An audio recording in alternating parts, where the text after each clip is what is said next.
If you know just a little bit about electric vehicles, you know that they catch on fire. And we all know that because when the news gets a hold of a fire on one, boom, it's everything and they make a big deal about it. Stan and I have put together a whole lot of facts and research for you, and we even used some AI to present and put together an entire package of the burning question. Do electric cars start fires more often than ICE or internal combustion engines?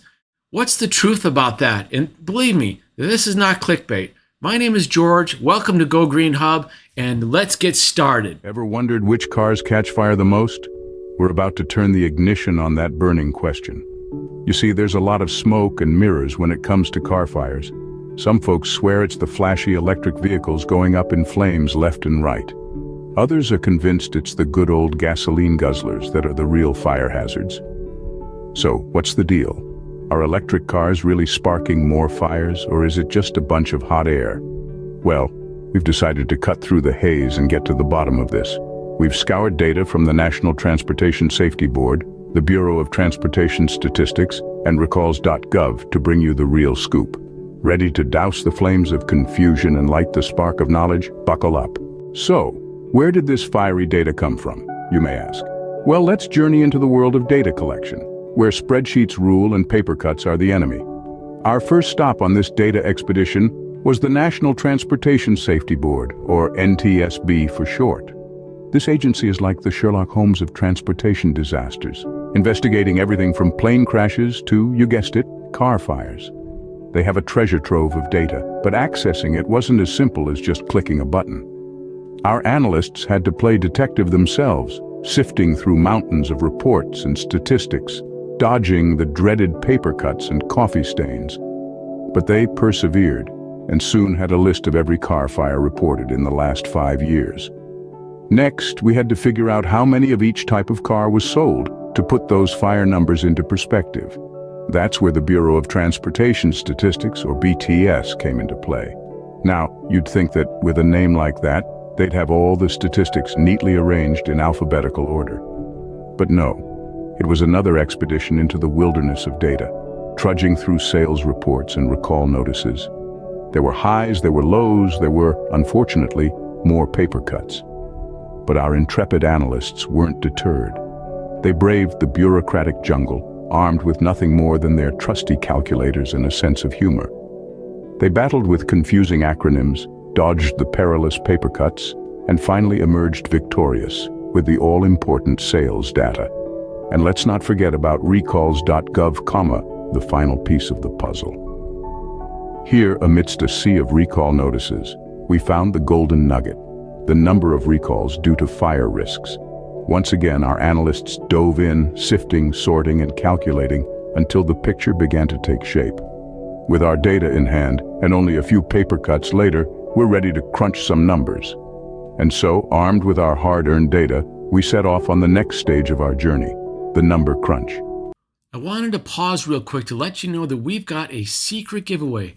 It's completely free, so stay to the end and find out how you can enter and what you can win. Stay tuned, because things are about to heat up.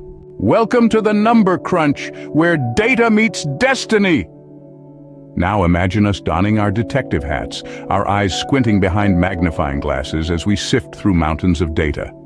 Picture us on a thrilling treasure hunt, except instead of gold, we're hunting for digits and percentages.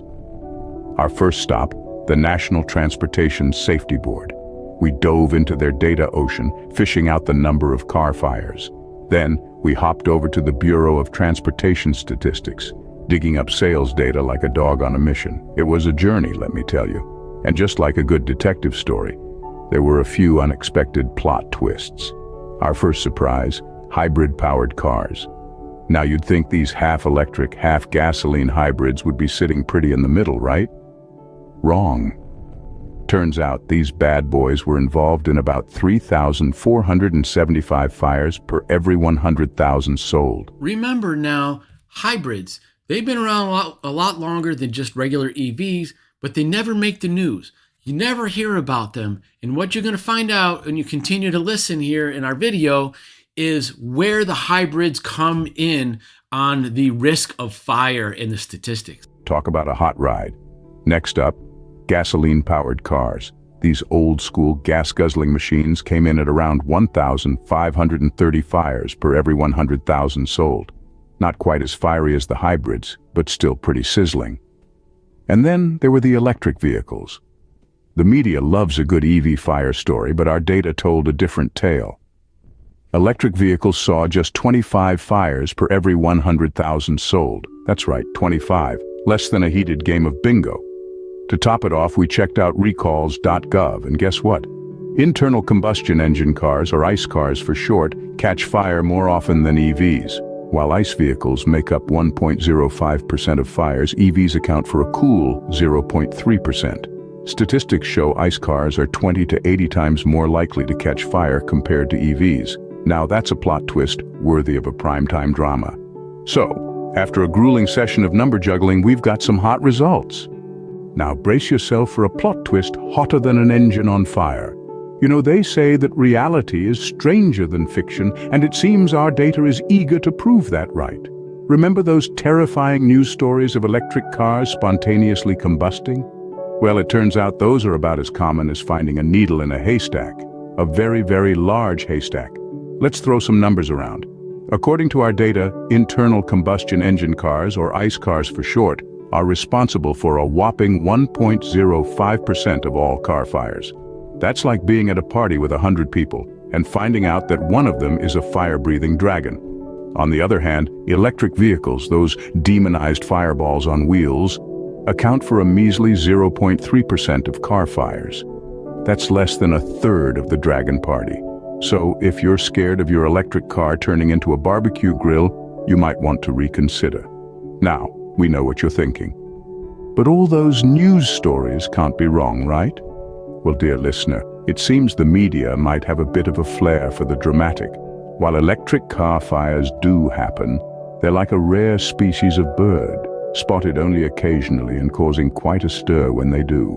On the other hand, ICE car fires are like pigeons. They're everywhere, but no one seems to bat an eye. It's a classic case of familiarity breeds contempt, or in this case, familiarity breeds complacency. So, the next time you see a headline screaming about an electric car fire, remember this plot twist. It's not the electric cars you should be worried about, it's their gasoline-guzzling cousins. Now, did you hear that? The gasoline cousins. Think about it. These internal combustion engines have gasoline in them, and gasoline is like one of the most flammable things. The gas tanks are in the back.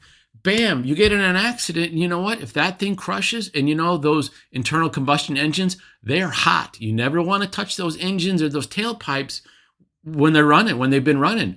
Gasoline gets on that stuff, and you know what you're going to have? You're going to have a recipe for a fire. So while electric car fires might be the media's flavor of the month, our data suggests they might want to switch up their menu. So, which cars are really the hottest on the market? Let's find out. Let's take a moment to remember the suspense created by the fiery question we started with. We've journeyed through data mountains, crunched some serious numbers, and navigated a plot twist. Now, it's time for the grand reveal. So, which cars are really setting the world on fire? Our trusty analysts, armed with data from the National Transportation Safety Board and the Bureau of Transportation Statistics, have unearthed some surprising facts. It turns out the hybrid-powered cars are the true fire starters, involved in approximately 3,475 fires for every 100,000 sold. Quite the heated statistic, wouldn't you agree? But wait, it gets better. Gasoline-powered cars, while not quite as fiery as their hybrid counterparts, still managed about 1,530 fires per 100,000 sold. Now that's a lot of smoke and mirrors, if you ask me. Now here's the plot twist. Our humble electric vehicles, often portrayed as the villains in media with their fiery mishaps, are in fact the cool kids on the block. With only about 25 fires per 100,000 sold, these guys are as chill as a cucumber in a cooler. When we compare the data, it's clear that internal combustion engine, or ICE vehicles, are in fact more likely to catch fire than electric vehicles. The odds are about 20 to 80 times higher. So the final verdict? Despite the media hype and the dramatic headlines, electric vehicles are not the real fire starters. It's the hybrid and gasoline-powered cars that are truly turning up the heat. And there you have it, folks. The hottest cars on the market are not the ones you'd expect. So next time you're shopping for a new ride, remember, not all that glitters is gold. Or in this case, not all that's electric is on fire. Thank you for watching. Stan and I really appreciate it. And don't forget, leave a comment down below saying that, hey, I want the free gift. So leave a comment down below. Let us know what you think about the video, what we should add to it and all that. Again, this is George from Go Green Hub. Have a fantastic day and don't be afraid to buy an electric car.